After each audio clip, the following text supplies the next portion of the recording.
नरेंद्र मोदी तो बड़े फैसले करने के लिए जाने जाते हैं, तो 2025 में कुछ बदल जाएगा ऐसा लगता नहीं। लेकिन इंडी गठबंधन क्या करने वाला है, क्योंकि इंडी गठबंधन का 2024 तो आपस में लड़ते भिड़ते ही खत्म हो गया।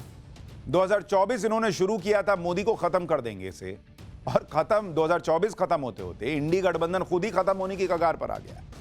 इंडी गठबंधन के लिए यह साल कैसा रहने वाला है, अब जरा इसके बारे में एक रिपोर्ट देखिए।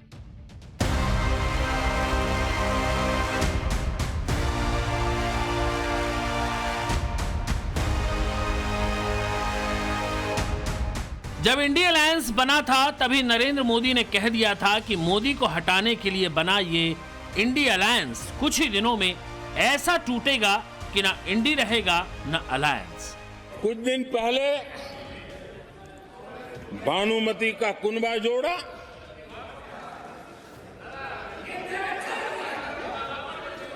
लेकिन फिर एकला चलो रे करने लग गए। कांग्रेस के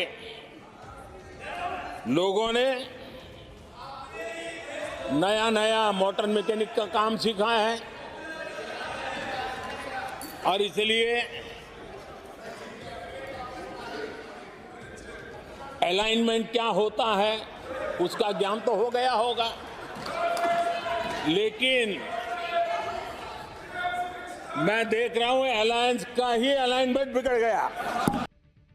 4 जून के बाद मोदी सरकार बनेगी तो आपको पता है और भी बहुत कुछ होगा। बताओ क्या होगा, बताओ।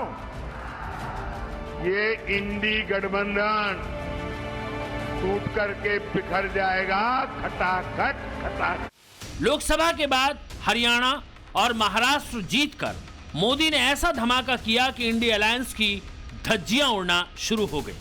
पहले ममता अखिलेश मिलकर राहुल गांधी और कांग्रेस को उधेड़ रहे थे, फिर केजरीवाल और आम आदमी पार्टी ने कांग्रेस को छील दिया है। कांग्रेस ने केजरीवाल से बैठे बिठाए पंगा ले लिया है, उन्हें देशद्रोही कह दिया तो केजरीवाल भी बमक गए, और फिर आज जो हुआ वो किसी ने सोचा नहीं था। आम आदमी पार्टी ने कह दिया कि कांग्रेस तो बीजेपी से हाथ मिला चुकी है। उधर कांग्रेस के नेता आम आदमी पार्टी के खिलाफ एफआईआर करवा रहे हैं। अब आम आदमी पार्टी ने कह दिया है कि कांग्रेस को इंडी गठबंधन से बाहर निकालो, ये रहने लायक नहीं, हमारे साथ इस तरह की बात करते हैं। मतलब राहुल गांधी और कांग्रेस पार्टी के बुरे दिन चल रहे हैं इंडिया अलायंस में। कोई उनको रिस्पेक्ट नहीं दे रहा, कोई उनको सीरियसली नहीं ले रहा, और अब तो अरविंद केजरीवाल की पार्टी ने मोर्चा खोल दिया है कि ये कैसे साथी है बॉस, बताओ ना, ऐसी बात कर रहे हैं मेरे लिए, इनको हटा बाहर निकालना चाहिए इनको। किसी ने सोचा नहीं था कि एक दिन ऐसा भी आएगा कि एनडी वाले एक दूसरे को कहेंगे कि इसे अलायंस से उठाकर बाहर फेंको, लेकिन ऐसी नौबत भी आ गई। ये अलायंस टिकेगा भी कैसे जब ये एक दूसरे को फूटी आंख नहीं देख सकते। वो तो मोदी को हराने के लिए ये मजबूरी में एक हो गए थे, लेकिन अब मोदी तो हारने वाले नहीं, इसलिए सब असली रंग में आ गए हैं। आप ये भी देखिए कि लोकसभा चुनाव में साथ लड़ने के बाद जितने भी राज्यों में चुनाव हुए, इंडी गठबंधन के सारे दल एक दूसरे के खिलाफ लड़ते दिखाई दिए। जो दल जिस राज्य में खुद को मजबूत मानता है वहां के लिए लड़ता है, और यही हाल दिल्ली में भी है। दिल्ली में पिछले 10 साल से आम आदमी पार्टी की सरकार है।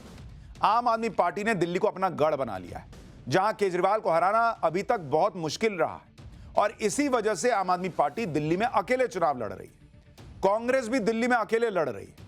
कांग्रेस को लगता है कि इस बार दिल्ली में वो कुछ कमाल कर सकती है। हालांकि ऐसी बातें कांग्रेस नेता हरियाणा के लिए भी कर रहे थे, लेकिन वहां बुरी तरह कांग्रेस हारी। हरियाणा में कांग्रेस ने आम आदमी पार्टी के साथ गठबंधन तक नहीं किया था। आम आदमी पार्टी ने काफी कोशिश की थी कि कांग्रेस के साथ गठबंधन हो जाए, लेकिन कांग्रेस ने हरियाणा में आम आदमी पार्टी को भाव तक नहीं दिया। और यही कांग्रेस पे आरोप लगता है कि ये हमारे कंधे पे चढ़ के तो लोकसभा की सीट जीत गए, 99 पे पहुंच गए, राहुल गांधी को हीरो बताने लगा इकोसिस्टम। लेकिन जब इनको राज्य में सीट देने की बारी आती है कि सपा को दे दें या आम आदमी पार्टी को दे दें, तो ये कोहनी मार देते कि है हटो, यहां कहां है। तो सब बमक गए कि अरे बॉस ये क्या चल रहा है। तो पहले ममता बनर्जी की पार्टी ने कहा कि राहुल गांधी से नहीं हो पा रहा है। अखिलेश यादव ममता बनर्जी के साथ आ गए, लालू यादव ने कह दिया कि ममता बनर्जी ठीक है। इंडी में जो झगड़ा हो रहा है उसका दिलचस्प पहलू यह है कि आम आदमी पार्टी खुद इंडी गठबंधन से अलग नहीं हो रही, बल्कि ये कह रही है कि कांग्रेस को गठबंधन से बाहर करो। आमतौर पर तो ऐसा होता है कि गठबंधन में जो पार्टी नाराज होती है वो गठबंधन तोड़कर उससे अलग हो जाती है, लेकिन यहाँ उल्टा हिसाब चल रहा है। यहाँ सीटों के हिसाब से जो छोटी पार्टी है आम आदमी पार्टी, वो बड़ी पार्टी कांग्रेस के लिए कह रही है कि कांग्रेस को बाहर कर दो। अब आम आदमी पार्टी ऐसी बात तभी करेगी जब उसे ये भरोसा हो कि गठबंधन की बाकी पार्टियां भी ऐसा ही चाहती हैं। और हो सकता है कि ममता बनर्जी, अरविंद केजरीवाल और अखिलेश यादव के बीच पहले ही कोई खिचड़ी पक रही हो और सही मौके का इंतजार हो कि कैसे कांग्रेस को गठबंधन से ही बाहर कर दिया जाए। क्योंकि यह बात तो सबको पता है कि इंडी गठबंधन में ज्यादातर पार्टियां कांग्रेस को कोस ही रही हैं। राहुल गांधी के नेतृत्व पर सवाल हर तरफ उठ रहा है। शरद पवार, अखिलेश यादव, उद्धव ठाकरे की शिवसेना तो पहले ही इस बात के संकेत दे चुकी है कि राहुल गांधी की जगह ममता बनर्जी को गठबंधन का फेस होना चाहिए। लालू जी भी कह चुके हैं। ज्यादातर पार्टियां राहुल गांधी की परफॉर्मेंस, उनकी नेतृत्व क्षमता, उनके मुद्दों से सहमत नहीं, इसलिए कोई बड़ी बात नहीं कि इंडी गठबंधन की पार्टियां अपने ग्रुप से कांग्रेस को ही बाहर कर दें। ऐसा होगा तो इंडी गठबंधन गैर बीजेपी, गैर कांग्रेस दलों का तीसरा मोर्चा बन जाएगा, जिसमें ज्यादातर क्षेत्रीय पार्टियों का दबदबा होगा। वैसे भी जब इंडी गठबंधन नहीं बना था तो अरविंद केजरीवाल, ममता बनर्जी, अखिलेश यादव, ये सारे नेता अपना अलग ग्रुप बनाने की तैयारी ही कर रहे थे। ये सब नेता कांग्रेस को अपने साथ लाने के पक्ष में थे भी नहीं। फिर शरद पवार और नीतीश कुमार ने सभी दलों को जोड़ा और उसमें कांग्रेस और ममता बनर्जी, अखिलेश यादव, केजरीवाल सब एक मंच पर आए। अब हो सकता है कि फिर से वही स्थिति बन जाए, यानी इंडी गठबंधन का अंत हो जाए और क्षेत्रीय दल अपना अलग गठबंधन बना ले। आप ये भी देखिए कि इंडी गठबंधन में कांग्रेस कैसे अलग थलग पड़ी हुई है। इसका सबूत तो तभी सामने आ गया था जब नवंबर में हेमंत सोरेन के शपथ ग्रहण समारोह में इंडी गठबंधन के नेता जुटे थे। इंडी गठबंधन के नेता आखिरी बार इसी मंच पर एक साथ आए थे। शपथ ग्रहण समारोह में साफ दिख रहा था कि बाकी क्षेत्रीय दल कांग्रेस को बिल्कुल भाव नहीं दे रहे थे। आप तस्वीर देखिए, मंच पर राहुल गांधी और मल्लिकार्जुन खड़गे थे। वहां पर ममता बनर्जी भी थी, लेकिन ममता बनर्जी की बॉडी लैंग्वेज साफ बता रही थी कि वो कैसे राहुल गांधी और मल्लिकार्जुन खड़गे को इग्नोर कर रही हैं। शपथ ग्रहण के दौरान इंडी गठबंधन के अंदर की गुटबाजी भी साफ दिखी थी। मंच पर ममता बनर्जी, अखिलेश यादव और तेजस्वी यादव एक दूसरे से बातचीत करते नजर आ रहे थे, जैसे अंदर ही अंदर कोई खिचड़ी पका रहे हैं। एक और तस्वीर देखिए, मंच पर अरविंद केजरीवाल, अखिलेश यादव और तेजस्वी यादव एक साथ बातचीत करते नजर आए और मंच की दूसरी तरफ राहुल गांधी और मल्लिकार्जुन खड़गे अलग खड़े दिख रहे हैं। इस समारोह में इंडी गठबंधन ने हाथ पकड़कर कोई ग्रुप फोटो भी नहीं खिंचवाई, जैसा वो अक्सर करते हैं। अब यहाँ सवाल ये भी है कि इंडी गठबंधन में तो सबसे बड़ी पार्टी कांग्रेस है। अगर वो इंडी गठबंधन से निकल जाएगी तो क्या गठबंधन कमजोर नहीं पड़ जाएगा? दरअसल इंडी गठबंधन की ज्यादातर पार्टियां यही मान रही हैं कि कांग्रेस गठबंधन में रहे या न रहे, उससे कोई फर्क नहीं पड़ने वाला। आमने सामने की लड़ाई में कांग्रेस बीजेपी को नहीं रोक पाती।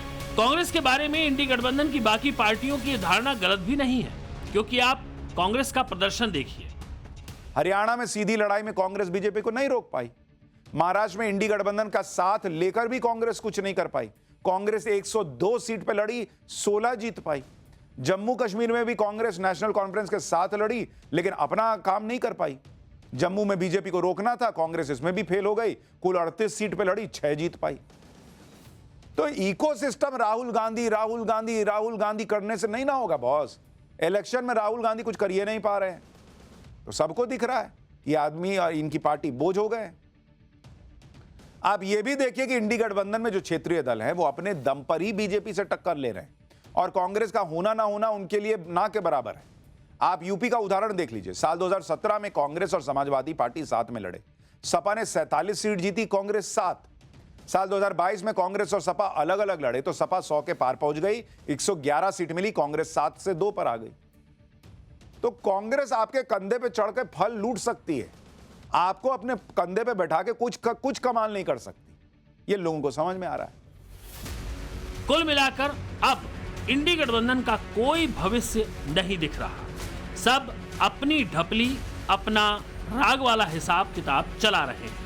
ऐसे कितने दिन तक कोई किसी को बर्दाश्त करेगा, ये कहना मुश्किल है।